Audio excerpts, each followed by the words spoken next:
ஒரு உயர்வான குறிக்கோளோட ஒரு உன்னதமான நிலையை நோக்கி போயிட்டு இருக்கோம். நாம போறது இல்லாம நம்மளை சார்ந்தவங்களையும் அழைச்சிட்டு போகணும்னு நம்ம நினைக்கிறோம். நம்ம சார்ந்தவங்களை வச்சு நம்மளை சாராதவங்களையும் இந்த மண்ணில் பிறந்த சகலரையும் அந்த உன்னதமான குறிக்கோள் ஒன்று இருக்குங்கிறத காமிக்கணும். அண்ணாமலையார் இருக்காருன்னா மேலே தீபம் இருக்குங்கிறத காமிக்கணும். அண்ணாமலையார் இருக்காருன்னு தெரியும், அவர் தீபமாக விளங்குறாருங்கிறது எல்லாருக்கும் தெரியறதில்ல. அந்த தீபத்தை நோக்கி தான் நாம் எல்லாம் பயணிக்கணும், அந்த பரம்பொருளை நோக்கி தான் நம்ம வாழ்க்கை இருக்கணும். பாக்கெல்லாம் செகண்டு தான். நம்ம 1000 விஷயங்கள் பிறந்ததுலேருந்து பல கோடி ஜென்மாவாக தெரிஞ்சு வச்சிருப்போம். பரம்பொருளும் இருக்காங்கன்னு தெரிஞ்சிருக்கு. அவரோட இரண்டரை கலக்கணுங்கிற நோக்கம் வரவே வராது. அவர் வேற நாம வேறன்னு நினைச்சுட்டு இருக்கிறதுனால அந்த சிந்தனை. ஏன் அவரோட சேரணும்? அவரை தான் நீங்க தேடிட்டு இருக்கீங்க. நீங்க மட்டுமல்ல, எல்லா ஜீவராசிகளும் அவரை நோக்கி தான் அதனுடைய இயக்கமே இருக்கு. அந்த இயக்கம் ஒரு உயர்வான வாழ்க்கையை அமைச்சு கொடுக்கும். அதனால குறிக்கோள் இல்லாத வாழ்க்கை. இப்போ உங்களுக்கு குறிக்கோள் கேட்டால் பணம் சொல்லுவீங்க, ஸ்டேட்டஸ் சொல்லுவீங்க, அந்தஸ்து சொல்லுவீங்க,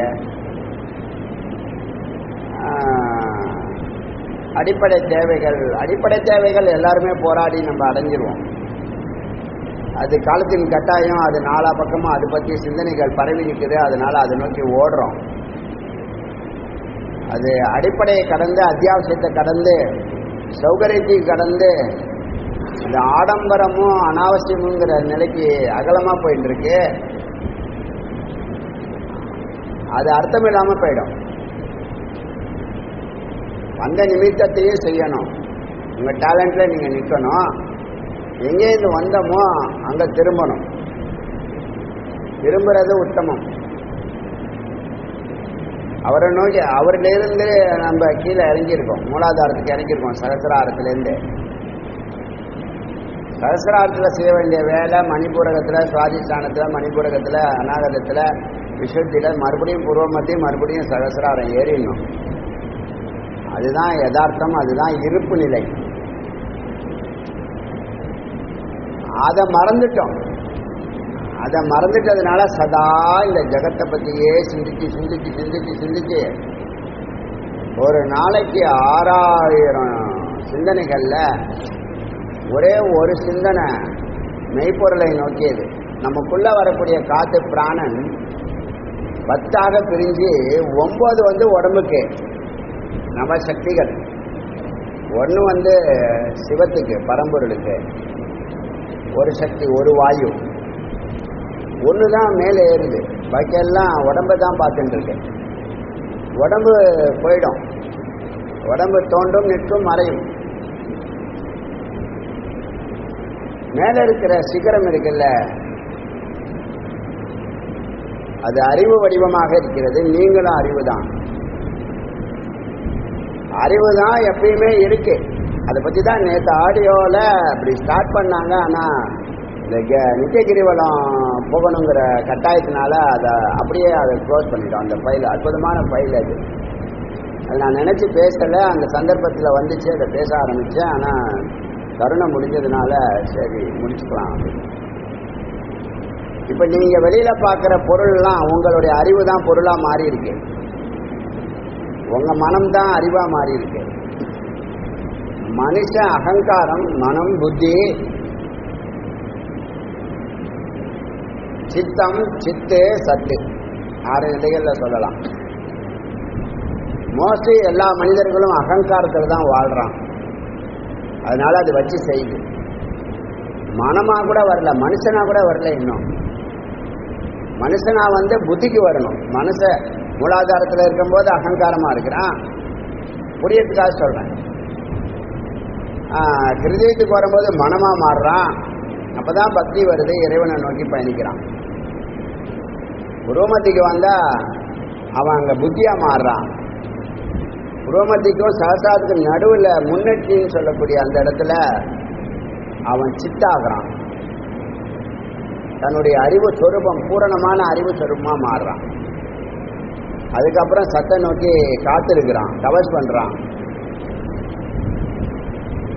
இறுதியில் சகசிராரம் சொல்லக்கூடிய சத்தோட சத்சபான்னு சொல்லுவாங்க. இது சித்தபை, பூர்வமத்தி சிதம்பரம், சித் அம்பரம், சித்தினுடைய ஆகாயம், சித் வெளி, அறிவு வெளி. இது சத்து, அன்பு வெளி. அறிவும் அன்பும் சேரணும், அப்பதான் ஆனந்தம். அதை நோக்கி தான் நம்ம பயணிக்கிறோம். இப்ப அகங்காரமா இருக்கிறவன் எல்லா ஜென்மாவிலையும் அகங்காரமாவே இருந்து செத்து போறான். ஏன்னா அறிவு இல்லை, தமோகுணம். நம்ம சொல்றதையே விபரீதமா அர்த்தம் புரிஞ்சுக்கோ, இல்லைன்னா அகிராகியம் பண்ணும். நம்ம சொல்ற கருத்தை விபரீதமா புரிஞ்சுக்கும். அதுக்கு என்ன எட்டுச்சோ இருட்டுல இருக்குது. அசத்தோமா சத்கமய, தமசோமா ஜோதிர்கமய, தமச மிருத்தியோமா அமிர்தம் கமய. இருட்டிலேருந்து வெளிச்சத்துக்கு வரணும், பொய்யை விட்டுட்டு மெய்யுக்கு வரணும். மரணம் திரும்ப திரும்ப பிறந்து சாகாத பரம்பொருளோட இரண்டரை கலந்து வாழணும். இப்ப தமோகுணத்துல இருக்கிறதுக்கு நம்ம எது சொன்னாலும் விபரீத புத்தியிலேயே வாழ்நாள் ஃபுல்லா மண்ணள்ளி போட்டுக்கும். விநாச கால விபரீத புத்தி இல்லைன்னா கேட்காது, காதை அடைச்சிடும். ஒரு எனக்கு கிடையாதுன்னு இருக்கும். அகங்காரத்தை விட்டு மனதுக்கு வந்தா பக்தி தலை தூக்கும். சந்தேகம் இருக்கும், குழப்பம் இருக்கும், என்ன செய்யணும்னு தெரியாது. அங்கதான் சுவாமி கிட்ட பிரார்த்தனை பண்ணணும். எனக்கு முக்தி கொடு, விடுதலை கொடு, ஆனந்தம் கொடு, உன் திருவடி கொடு. இதுல ஏதாவது ஒண்ணு கேட்டாலும் ஒரே அர்த்தம் தான். அவங்க உன்னை எது அடிச்சு கீழே இறக்குது, மேலே ஏற விடாமன்னா உன்னுடைய அறியாமை. முதல்ல புரிஞ்சுங்க, நீங்க யாருன்னு உங்களை அறியாதது தான் திரும்ப அது பேர் ஆணவம்னு பேர். அதை அடிச்சு என்ன பண்ணும், கீழே இறக்கி விட. ஜகத்திலே வச்சிருக்கோம். தலை பிரம்மா, தலையிலேருந்து கால் வரைக்கும் ஜகத்து. இப்ப நாம இங்க இருக்கிறது இந்த அறியாமை முதல் காரணம். அப்புறம் அறியாமையினால ஆசைவசப்பட்டு கர்மான்னு எப்ப பார்த்தாலும் வேலைன்னு அலைவான். அவர் செய்யும் தொழிலே தெய்வம் அப்படின்பாரு. ஓவரா பண்றாரு அவரு. வேலையே செய்ய வேணாம்னு சொல்லல, கடமை தவிர சொல்ல. கடமை செய்யணும், கர்த்தவியம். வேலை செய்யணும், 8 மணி நேரம் போதும்னு சொல்லுது. 2 மணி நேரத்து வேலையதான் 8 மணி நேரம் பண்ணிட்டு இருக்க. அப்புறம் நீ 8 மணி நேரத்தை 16 மணி நேரம் 36 மணி நேரம் பண்ணா செக்கு மாடு தானே, சத்துவ குணத்துக்கே வராம. அப்ப மனம் புத்தியா மாறணும்னா குரு வேணும். அப்பதான் உங்ககிட்ட உள்ள அகங்காரத்தை சொல்லுவாங்க, ஆணவத்தை சொல்லுவாங்க, கர்மாவை சொல்லுவாங்க. பொய்யை டார்கெட் பண்ணி அது பின்னாடி போயிட்டு இருக்க, அதுக்கு ஏன் இவ்வளவு உயிரை கொடுக்குற அப்படின்னு உங்களுக்கு வலியுறுத்துவாங்க. இங்கேருந்து ஆணவம் விசுத்தி சக்கரம் தான் வச்சுங்க, புரியறதுக்காக சொல்ல. அவர் பேச்சு உங்களை தொட்டுச்சுன்னா எதார்த்தம்னா என்ன உள்நோக்கத்தோட குரு பேசுறாங்களோ அதே அர்த்தத்தை நீங்க கிராகிச்சீங்கன்னா சத்துவகுணம்னு பேரு. அந்நிய அர்த்தத்தை நீங்க பாவிச்சீங்க, புரிஞ்சுக்கிட்டீங்கன்னா ரஜோகுணம்னு பேரு. எது சொன்னாலும் விபரீதமாக தான் நான் புரிஞ்சுக்குவேன், எப்போதும் விபரீதமாக தான் இருப்பேன்னா தமோ குணம்னு பேர். இப்போ இந்த 3 குணம் தான் மனித சுபாவம். தப்பு இல்லை, பிறக்கும் போது எல்லாரும் சூத்திரர்கள் தான். குரு வந்துட்டாங்கன்னா அவனுக்கு 2வது பிறவி, துவச்சுன்னு சொல்லுவாங்க. 2வது பிறவி, 2வதாக பிறக்கிறான். பிரம்மஞானம் அவனுக்கு உள்ள போகும்போதே. பிரம்மஞானம் இல்லாதவர்கள் அசுரர்கள். அவன் வாழ்க்கையில எங்கேயுமே தன்னை யாரும் சரிப்படுத்துறது அவனுக்கு பிடிக்காது. தான் தோண்டித்தனமா இருப்பான். அகங்காரத்தினுடைய மொத்த வெளிப்பாடு. எத்தனை கோடி ஜன்மா இருந்தாலும் அப்படிதான் இருப்பான்.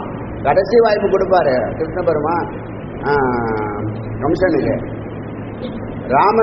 ராவணனுக்கு எத்தனையோ கடைசி வாய்ப்பு கொடுப்பாங்க. கம்சன் அழிவான், கம்சன் தலை வணங்காதுமா. என்ன அர்த்தம்னா அறிவு இல்லை, மெய்யறிவு. வந்திருக்கிறது பரம்பொருள் ஒய்ஃபு சொல்லுவா, வந்திருக்கிறது பரம்பொருள், கை கட்டு வாய்ப்பொத்து சரணாகதி பண்ணிக்கலாம் வா. அப்படின்னு கூப்பிடுவா, வரமாட்டான். அது பேர் அகங்காரம். யாராலையும் அது பண்ண, அதுவே வச்சு செய்யும், அதுவே அடங்கி அதுவே ஒடுங்கி கல்லாகி மண்ணாகி மலை பல பிறவிகள் எடுத்து வரும். அது போட்டோம். அது மாதிரி நாம இருக்க வேண்டாம். இப்ப புருவமத்தியிலேருந்து சகசிராரம் போகணும் இல்லையா? இது 5 நிலை. இப்ப குரு வந்துட்டாங்கன்னா குரு ஒன்று அப்படியே மேலே ஏற்ற முடியாது. உங்கள்கிட்ட உள்ள அறியாமையை சொல்லணும். கர்மாவில் நீ ஈடுபடுற நேரத்தை ஒன்று நிறுத்தணும், குறைக்கணும். அப்புறம் மாயை டார்கெட், பொய்யை டார்கெட் பண்ணாத, மெய்யை டார்கெட் பண்ணுன்னு சொல்லணும். ஒரு நாளைக்கு 6000 எண்ணம் நமக்குள்ளே வருதுன்னா 5999 எண்ணம் ஜகத்தை பற்றி தான் இருக்குது. ஒரு எண்ணம் தான் கோயிலுக்கு போகணுன்னு இருக்குது. அதுவும் கோயிலுக்கு போகணுன்னு இந்த வேல் பூஜைக்கே 11 வருஷமாக வராதவங்களாம் இருக்கான். ஃபோட்டோ பார்த்துட்டு இருக்கேன். டெய்லி எழுந்தோடனே உங்கள் ஃபோட்டோ தான் முதல்ல பார்ப்பேன். இருக்கான், நிறைய பேர் சொல்லிட்டு இருக்கான். அது மாதிரி அவனால் லைவாக அட்டன் பண்ண முடியாது. ஃபோட்டோவையாவது பார்க்கட்டும். இந்த ஆடியோ நேரடியாக கேட்க முடியாதுனாலும் அப்போ நம்ம பாக்கியசாலிகள் தானே. குரு வந்துட்டாங்கன்னா உங்கள் வாழ்க்கை சித்தி ஆயிடுச்சுன்னு அர்த்தம். உங்களை ஏற்றுக்கணும், அவர்கிட்ட இணக்கமாக இருக்கணும். நம்ம இன்னும் குருனானே என்னன்னு தெரியல. ஏன்னா நம்ம பிரம்மத்தை தேடுனா குரு அவசியம் தெரிஞ்சிருக்கும். நம்ம பிரம்மத்தை தேடலை. பிரம்மத்துக்கிட்ட நாம் செய்கிற பக்தியெல்லாம் வியாபாரம் தான். எனக்கு நீ இதை கொடு, அதை கொடு, நான் உனக்கு அதை பண்ணுறேன், இதை பண்ணுறேன். அதெல்லாம் நேற்றே சொன்ன ஜீவேஸ்வர ஐக்கணும்னா உன்னுடைய அகங்காரத்தை முழுக்க அங்கே சரணாகதி பண்ணிக்கணும். ஆச்சா? அப்போ அது என்ன அர்த்தம்னு கேட்டிங்கன்னா, ஜீவேஸ்வர ஐக்கியத்துக்கு உங்களை முதல் கண்டிஷனா உங்களை வெஜிடேரியனாக மாறிக்கேன்னுவாங்க. என்ன காரணம்னா அதுதான் சத்துவகுணத்தை கொடுக்கும். சத்துவகுணம்னா சித்த சுத்தியை கொடுக்கும். நம்ம சொல்கிறது புரியும். எதை அர்த்தமாக நான் சொல்கிறேன், எந்த நோக்கத்தோடு நான் பேசுகிறேனோ அது உங்களுக்குள்ளே நீங்கள் கிராகிப்பீங்க. எதை கிராகிக்கிறீங்களோ அதை தான் உள்ளே இருக்கிறது சிந்திக்கும், ரசாயன மாற்றத்துக்கு ஏற்படுத்தும். ஏற்படுத்தி அப்படியே மேலே ஏறும். அப்போ சத்துவகுணம்னா என்னென்னா ஒரு 10 பாயிண்ட் சொல்கிறேன். இது நாள் வரைக்கும் எப்படியோ எங்கெங்கேயோ வாழ்ந்துருக்கலாம், போயிருக்கலாம், வந்திருக்கலாம். எத்தனையோ குருமார்கள் சொல்லியிருக்கலாம், நீங்கள் விட்டுருக்கலாம். எஞ்சிருக்கிற காலகட்டத்திலேயாவது இப்படி பயணத்தை செலுத்துங்க. 50 வயசுக்கு மேலாவது கொஞ்சம் அமைதியாக, அன்புனா, ஆனந்தம்னா, இதுக்கெல்லாம் அர்த்தம் தெரியாமல் போயிடும். நீங்கள் இப்படி வாழ்ந்தீங்கன்னா, ஆனால் நீங்கள் விழிச்சிக்கல. ஏன்னா உங்களுக்கு யாரும் இதை சொல்லிக் கொடுக்கவோ வழிநடத்தவோ யாருமே இல்லை. நான் சொன்னேன், குருங்கிற வார்த்தை இப்போ தான் அறிமுகமாகுது. ஆனால் சின்ன வயசுலேருந்து குரு பிரம்மா, குரு விஷ்ணு, குருதேவான்னு அது என்ன பொய்யா மந்திரங்கள், பொய் மந்திரம் ஒரு நாள் எழுத மாட்டான். அங்கே இந்த சத்துவகுணத்தில் ஒரு 10 பாயிண்ட் சொல்லுது. முதல் பாயிண்ட் சமம். மனதை இறைவன் பக்கம் திருப்பணும், ஒரு ஜகத்து பக்கம் திருப்பக்கூடாது. மன அடக்கம்னு சொல்லுவாங்க. மனதை இறைவன் பாலிட்டீங்கன்னா 10 இந்திரியங்கள் சாமி பக்கம் திரும்பிடும். இப்போ சதா ஜகத்தை நோக்கி இருக்கு. சமம். தமம்னா பொறி வெளியில் போகாமல். மனம் உள்ளே போனால் புலனும் உள்ளே போயிடும், பொறியும் உள்ளே போயிடும். ரெண்டாச்சா? அப்புறம் சாந்தினா சகிப்புத்தன்மை, பொறுமை காக்கணும். காத்திருக்க கற்றுக்கன்னு எங்கள் அப்பா சொல்லியிருக்கேன். லைஃப்பில் காத்திருக்க கற்றுக்கப்பா, வெயிட் பண்ண கற்றுக்க. ஓடிக்கிட்டே இருக்காது. ரொம்ப வேகமாலாம் இன்னும் நீ ஒன்றும் போக தேவை. நீ ஒன்றும் அப்படி என்ன பண்ணுற? நீ எல்லாம் வேகமாக போகிறவன்லாம் சாக போகிறான். எல்லாரும் தான் சாக போகிறாங்க. ஜீனா இவன் சீக்கிரம் சாக போகிறான். அதான் விஷயம். Speed thrills but kills. அச்சா? சாந்தி. அடுத்தது சௌச்சம். அகத்திலையும் புறத்திலையும். புறத்தில் குளிக்கிறது, விபூதி அணிகிறது, திலகங்கள் இடுறது, ருத்ராட்சம் போடுறது புறச்சுத்தம். அகத்தில் இந்த அகங்காரம், காமக்ரோதாதிகள் 6 இருக்கு. அந்த 6ஐயும் நீக்கிறதுக்கான முயற்சி அகச்சுத்தம். நாலாச்சா? 5 தபம். இந்த காரியத்தை சித்தியாகிற வரைக்கும் விடாமல் தொடர்ந்து செய்கிறது, நெருக்கடியிலும் செய்கிறது தபம். அடுத்தது ஆர்ஜவம்னா நம்ம பேச்சு, எண்ணம், செயலும் ஒன்று நோக்கி இருக்கணும். அப்போ தான் சிந்திக்கிறதும் செயலும் ஒன்றா இருக்கும். வாய் ஒன்று பேசும், கண்ணு ஒன்று பார்க்கும், காது ஒன்று செய்யறதுன்னா காரியம் ஜெயத்தை ஃபோக்கஸ் பண்ண முடியாது. அதனால் ஆர்ஜவம் நேர்கோட்டில் இருக்கணும். மனம், சித்தம், புத்தி, அகங்காரம் எல்லாம் ஒரு நேர்கோட்டில் இருக்கணும். மனசா வாச்சா கர்மனான்னு சொல்லுவாங்க. மனசாலையும் பேச்சினாலையும் செயலாலையும் ஒரு ஒன்றை நோக்கணும். அடுத்தது ஞானம், பிரம்மத்தை பற்றிய அறிவை அறிய வேண்டும். சிரவணம்னு பேர் அதுக்கு. ஞானம் வேணும்னா சிரவணம் வேணும். ஞானம் வேணும் உங்களுக்கு தெரியும். என்ன பண்ணணும்னா சிரவணம் பண்ணணும். அப்புறம் விஞ்ஞானம், அதை மனனம் பண்ணணும். நல்லா அதனுடைய சாரத்தை அமிர்தத்தை எடுக்கணும். அது விஞ்ஞானம், விசேஷ ஞானம். ஆஸ்திகம், இப்ப குரு சொல்றாங்க உங்க உயிரை தொடுதா இல்லையா, தொடுதா இல்லையா, அது ஏத்துக்குச்சுன்னா அது பேர் ஆஸ்திகம். ஏத்துக்கலன்னா நாஸ்திகம். எல்லாருக்கும் ஏத்துக்காது, எனக்கு தெரியுங்கிற அந்த இது இருக்கும். அப்ப சிரவணமாகணும், மனனமாகணும். ஆஸ்திகம், குரு பேசுறாங்க, குருவை நம்பணுங்கிற அவசியம் இல்லை. உன்னுடைய உள்ளுணர்வை ஏத்துக்கச்சா அது ஏத்துக்கும். நீ நம்பணுங்கிற அவசியம் குரு அப்படி நினைக்கவே மாட்டாங்க. உன் புள்ள இருக்கிறது ஏத்துக்கும். ஏன்னா மெய்ப்பொருளுக்கு அது தலை வணங்கும் உள்ள இருக்கிறது. அதனால அவங்க பேசிட்டு போயிட்டே இருப்பாங்க. எத்தனை அடல்ட் வந்தாலும் தாண்டி போயிட்டே இருப்பாங்க. அவங்க அதே ஒரு உன்னதமான குறிக்கோளுக்கு போயிட்டு இருக்கேன். இந்த உபநிஷத்துங்கிற இந்த வார்த்தை ஒவ்வொரு இந்தியனுக்கும் ஒவ்வொரு தமிழனுக்கும் அடுத்த 1,00,000 வருஷத்துக்கு வேலை செய்யணும், பிரபாவிக்கணும். அப்படி ஒரு முயற்சி தான் இங்கே வர்றதுக்கு நோக்கம். ஈசான மடத்தில் இடம் கொடுத்துருக்காரு பாருங்க. கிடைக்குமா? இங்கே கிடைக்கும். எல்லாரையும் உள்ள விட மாட்டாங்க சுவாமி. வெளியில் அங்கே உட்காந்து ஜீவசமாதியில் இருக்காரு. அடுத்த வரக்கூடிய 1,00,000 வருஷத்துக்கு இந்த பிரபாவம் இருக்கணும். உபநிஷத்துங்கிற பிரபாவம் அதை ட்ரெடிஷ்னலாக மாற்றணும். அச்சா, அந்த உன்னதமான நோக்கத்தை நோக்கி, குறிக்கோளை நோக்கி அடியன் பயணிச்சுட்டு இருக்கேன். நீங்கள் புரிஞ்சுங்க. குரு, உங்கள் குரு என்ன பண்ணிட்டு இருக்கு? குரு முருகன் தான். அவர் இருந்துதான் இங்கே பேசுகிறாரு, நான் பேசலை. ஒரு நாள் எனக்கு அந்த மாதிரி தோணலை. ஆடியோ போட்டிங்கன்னா சாமி பேசிட்டுருக்காங்க, நான் கேட்டுருக்கேன். அப்படி தான் இருக்கும். ஆடியோ இதில் போடுறீங்களே, ஒரு நாள் நான் என்னுடைய ஆடியோ போட்டு கேட்டதே கிடையாது. நீங்கள் அங்கே போடும்போது சுவாமியை ரசிப்பேன் நான். இது மாதிரி ஒரு உன்னதமான குறிக்கோள் போகிறேன். சும்மா சாதாரண ஆமாம் என்னுடைய வாழ்க்கை முடியாது, சுபமாக தான் முடிய போது. அந்த நோக்கத்திலே நிற்பேன். ஒன்று தான் நிற்க போகிறேன்.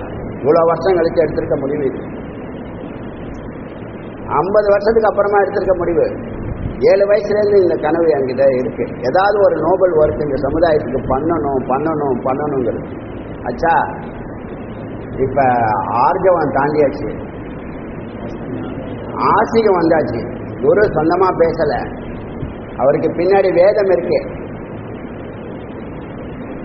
வேதம் சுவாமியோட 2 நீங்கள் கலக்கணும்னா, சுவாமிகிட்ட நீங்கள் திருவடி கேட்டீங்க, இருதயம் கேட்டீங்கன்னா, அவர் போய் முதல்ல ஞானம், அது பேர் முக்திப்பா அப்படின்னு சொல்லுவார். முக்தியா அப்படின்னா, முக்தி அதை எப்படி அடையிறதுன்னா அதுக்கு ஞானம் தரணும்பான்னு. ஞானம் எங்கே இருக்குன்னா ஞானம் வேதத்தில் இருக்கும்பாரு. வேதம் எங்கே இருக்குன்னா வேதம் குருக்கிட்ட இருக்கும்பாங்க. குரு எங்கே இருக்காங்கன்னா நீங்கள் செய்கிற புண்ணியத்தில் தான் குரு இருக்காங்க. உங்களுடைய புண்ணியத்தில் தான் குரு வெளிப்படுவாங்க. இல்லைன்னா குருவை நீங்கள் குருன்னே கண்டே பிடிக்க முடியாது. வாழ்நாள் ஃபுல்லாக தேடிட்டே இருக்க வேண்டியதுதான். யார் வாக்குமே உங்களை தொடலைன்னா உங்களுக்கு யார் செஞ்சு தருவாங்க? உங்களை தொட்டு நீங்கள் சிந்திச்சு செயல்படுறதில்ல. உங்கள் புள்ள இறக்கிடுவாங்க, இந்த அமிர்தத்தை இறக்கிடுவாங்க. இந்த அமிர்தம் வேலை செய்யும். இந்த காது திறக்காத காது, மூடி இருந்த காது திறந்துடும். அப்போ என்ன ஆகுதுன்னு கேட்டால், இந்த ஆசிகம் அதுக்கு காரணம் வேதம். வேதம் நான் சொன்ன வேதம் படி நம்ம வாழலை. நம்ம வாழ்றத அது நினைவுபடுத்துது. நீ யாருங்கிறத அது நினைவுபடுத்துது. வேதம் காரகம் ஞாபகம் நினைவுபடுத்துது. நீ தப்பா போயிட்டு இருக்கடா, இதாண்டா ஒரிஜினல்னு சொல்லுது. அப்ப எது சரி அதையும் சொல்லுது. வேணா நீங்க செஞ்சு பாருங்க. இப்போ நாங்களாம் உயிரை கொடுத்து இப்போ பேசுறதுக்கு என்ன இருக்கு, என்ன நோக்கம் இருக்கு? இப்போ நான் பேசி முடிச்சோன்னே எனக்கு எல்லாரும் 1 லேக் செக் கொடுக்க போறீங்களா? 1 லேக் கீழே வாங்க மாட்டேன். எனக்கு பணம் தேவைப்படுது. இப்போ வீடு கட்டிட்டு இருக்கேன். என்னத்துக்கு உயிரை கொடுத்து இதை உங்களுக்குள்ள கொண்டு போய் சேர்க்கணும்னா, பல கோடி ஜென்மமா நீங்க வஞ்சிக்கப்பட்டிருக்கீங்க, உங்களுக்கு தெரியாது. இது தெரிஞ்சவங்க யாருமே இதை பேசுறது இல்லை. இது சன்னியாசிகளுக்குள்ள இருக்கு. இது அவங்க நீ அவரை தேடி போய் அவனுக்கு சிஷ்யன் ஆகி நீங்க அது ஒரு ட்ராக்கே மாறிப்படும். சம்சாரிக்கு அது ஒத்து வரல, அதனால யாருமே போறதில்லை. துறவு பண்ணாதான் முக்தியான இல்லை. 64 நாயன்மார்களும் துறவு கொண்டு யாருமே முக்தி பெறல. எல்லாம் சிவபரம்பொருளை நினைச்சுக்கிட்டே இருந்தாங்க. அன்றாட நித்திய கர்மாவை செஞ்சுட்டு இருந்தாங்க. இடையில இடையில அவரை சிந்திச்சாங்க. அதை சிந்திக்க வைக்கிறதா விசாரம்னு பேர். இப்ப குரு வேதத்தினுடைய ஆதாரத்தில் தான் பேசுறாங்க. என்னுடைய பேச்சு எல்லாம் 99% வேதமும், 1% என்னுடைய வாழ்க்கையினுடைய அனுபவம். அது எக்ஸ்பீரியன்ஸ். எதுக்கு சொல்றதுன்னா, அந்த உதாரணத்தை சொன்னாதான் நீங்க புரிஞ்சுக்குவீங்க. ஆச்சா, அப்போ குருவை நீங்க சொல்றத நம்புறீங்க, அவருக்கு ஆதாரமான வேதத்தை நம்புறீங்க, வேதத்துக்கு ஆதாரமான பரம்பொருளை நம்புறீங்க. கடவுள் இருக்கிறாருன்னு நீங்க கடவுள் இருக்காரு, இதெல்லாம் மனுஷன் படிச்சதுன்னா எல்லாத்தையும் அவர் தான் பண்ணாரு, மனுஷனை வச்சு தான் பண்ணி ஆகணும். வேற யாரை வச்சு பண்ண முடியும்? இப்ப இந்த கருத்துக்கெல்லாம் வேற யாரை வச்சு பேச முடியும்? உங்ககிட்ட நீங்க கேட்டிருக்கீங்களா? இது வரைக்கும் கேட்கவே முடியும். யாருமே பேசுறது இல்லை. ஆனா அமிர்தம் அமிர்தம் அமிர்தம் உங்களுக்குள்ள இருக்கக்கூடிய எல்லா நோயையும், மனநோய், உடல் நோய் எல்லாத்தையும் போகும். சமுதாயத்தில் இருக்கக்கூடிய எல்லா நோயும் போக்கும். அதனால ஒரு உன்னதமான நிலைக்கு உங்களை அழைச்சின்னு போயிட்டு இருக்காரு. அதனாலதான் இந்த காது கொடுத்து கேட்குறீங்க. இப்போ இல்லைன்னா இது உங்க காதுக்கே வராது. இந்த பிரம்ம முகூர்த்த டயத்துல இப்படி காத்தால ஆஸ்திகம் அங்கே நிற்பீங்க, ஒன்றில் நிற்பீங்க. சுவாமி கதவை திறப்பாங்க, தரிசனம் கொடுப்பாங்க, நிற்பீங்க. அதுவும் ஆஸ்திகம் தான். அது முன்னேற்றி. அப்புறம் சகசாதம் சிவ தரிசனமாகும். அவரோட 2.5 கலப்பம் சிவயோகமாகும். அடுத்து சிவபோகமாகும். ஆனந்தத்தை பெறுவீங்க. ஜீவ ஈஸ்வர ஐக்கியம்னா சிவபோகம். புரியுதா? இது லௌகீகத்துக்கும் பொருந்தும். இறைவனை பிடிக்கிறதா இருந்தாலும் சரி. 3 சங்கல்பம். ஒரு சங்கல்பம் குடும்பத்துக்கு, ஒரு சங்கல்பம் இறைவனுக்கு, ஒரு சங்கல்பம் தொழிலுக்கு. அப்புறமா ஒரு 60 வயசு தாண்டின பிற்பாடு தொழிலும் குடும்பமும் ஒன்றாயிடும். உங்கள் கூட ஒன்றா கலந்து போயிடும். அவங்களுக்கு தேவையானது எல்லாத்தையும் நீங்கள் கொடுத்துட்டு இறைவன் ஒன்றி தான் எஞ்சி நிற்பாங்க. அதுதான் அறிவை அறிவது அறிவுன்னு அது சொல்லி முடிக்குது. அறிவு தான் பொருளாக மாறி இருக்கே. தோன்றாத அறிவு சிவம்தான் தோன்றிய அம்பாலாக மாறுகிறது. தோன்றுனா அம்பாள், தோன்றலைன்னா அது அறிவு சிவம். இந்த அறிவை பற்றி நிறைய பேசணும். உங்களுக்கு அறிவு தான் இறைவன்கிற வார்த்தையை நான் பேசுகிறேன். இப்போ பிராக்யான் பிரம்மம்னு, பிராக்யான் பிரம்மம், அறிவுதான் இறைவன்கிறத வாக்கியம் இது. பொருட்கள் மறைஞ்சிடும், அறிவு மறையாது. இப்போ நீங்கள் இந்த செல்லை பயன்படுத்துறீங்க, இன்னைக்கு மாடர்ன் எக்யூப்மெண்ட்ஸ் எதெல்லாம் வச்சிருக்கீங்களோ இதெல்லாம் பல கோடி ஜென்மாவுக்கு முன்னாடியே கண்டுபிடிக்கப்பட்டது. வெளியில தோண்டிட்டு நின்றுச்சு, மறைஞ்சிச்சு. ஐடியா மறைவே மாறாத. இப்போ ஒரு மாதுளம்பழம்னா மாதுளம்பழம் உங்களுக்குள்ள போல, ஆப்பிள் உங்களுக்குள்ள போல, கொய்யாப்பழம் உங்களுக்குள்ள போல. மாம்பழம், ஆப்பிள், கொய்யாப்பழங்கிற பிம்பம் அது அறிவு வடிவமா ஒரு அணுவா உங்களுக்குள்ள இருக்கு. சித்தத்துக்குள்ள போய் உட்கார்ந்துருக்கு. உங்களுக்கு எப்ப தேவையோ திரும்ப அதே ஃபார்முலா வச்சு அதே விதையை உருவாக்கிடலாம். எதெல்லாம் இப்ப மறைஞ்சிருக்கோ அதே திருப்பி கொண்டு வந்துடலாம். அறிவை பொருளாக்கிடலாம். பொருள் தானாவே அது நலிஞ்சு போகும். ஒரு எக்ஸ்பைரி டேட் எல்லாத்துக்குமே உண்டு. அதனால அறிகிறவனும் இருக்க மாட்டான், அறியப்படும் பொருளும் இருக்காது. அறிவு தான் நிற்குது. அதனால அறிவு எப்பயுமே இருக்கும், அழியாத பொருள். புரியுதா சொல்றது? அந்த அறிவு தான் நீங்கன்னு குரு சொல்லுவாங்க. அந்த தத்துவமசின்னு ஆகிறீங்க.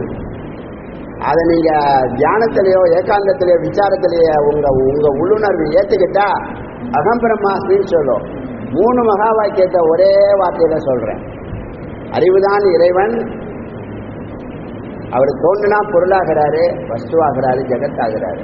மறைஞ்சா மறுபடியும் அவர் எப்படி இருக்கிறாரு? அவர் அமைதியா இருக்கிறார், அன்பா இருக்கிறார், ஆனந்தமா இருக்கிறார். அதுதான் அதனுடைய ஸ்வரூபம். புரியுதா சொல்றது? நாம நம்மளை அறியாததுனால மனமா இருக்கிறோம், புத்தியா இருக்கும், சித்தமா இருக்கும், அகங்காரமா இருக்கும், உடம்பா இருக்கும். இது புரிஞ்சிச்சா? இத நீங்க அறிஞ்ச நீங்க இந்த மகா வாக்கியமான பிராக்யான் பிரம்மங்கிற அறிவுதான் இறைவன்கிறத நீங்க உணர்ந்தீங்கன்னா அகம் பிரம்மாஸ்மி. குரு உபதேசிச்சாங்கன்னா தத்துவமசி.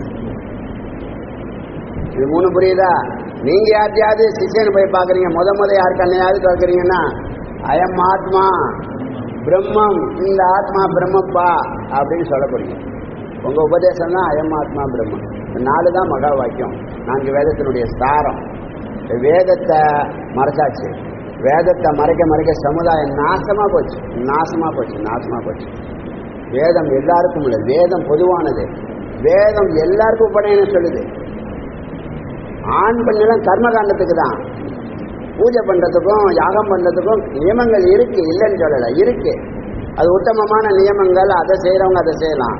வேதாந்தம்னு ஒண்ணு ஞானம் இருக்குல்ல, அங்க ஆண் கிடையாது, பெண்ணு கிடையாது, ஏழை கிடையாது, பணக்காரன் கிடையாது, உயர்ந்த ஜாதி கிடையாது, தாழ்ந்த ஜாதி கிடையாது, பிறப்பு கிடையாது, குணம் இருக்கு.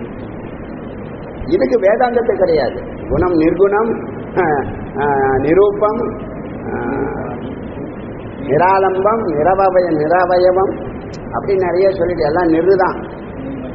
இருக்குங்கிறதான் முக்கியம். இருக்கு, அன்பா இருக்கு, ஆனந்தமா இருக்கு, அமைதியா இருக்கு, எங்கும் இருக்கு, எல்லாமா இருக்கு. இதை அறிஞ்சு நீங்க அதை சித்தி பண்ணிக்கணும். அது உங்க சாந்திரவங்களுக்கு எடுத்து சொல்லணும். நீங்க சித்தி பண்ணிக்கிறது கற்பது, மற்றவங்களை எடுத்து சொல்வது கற்பிப்பது. அது பேர் பிரம்ம யஜ்யம்னு பேர். அதுல இந்த முருகன் அடியார்களை எல்லாம் ஒன்னா சேர்க்கணும்னு அடியன் முயற்சி பண்றேன். 1 கோடி பேரை சிஷ்யனாகல, 1 கோடி பேரை குருவாக்கணும்னு முயற்சி பண்றேன். புரியுதா? போதும், வாங்க நம்ம அண்ணாமலையாரை சுற்றுவோம்.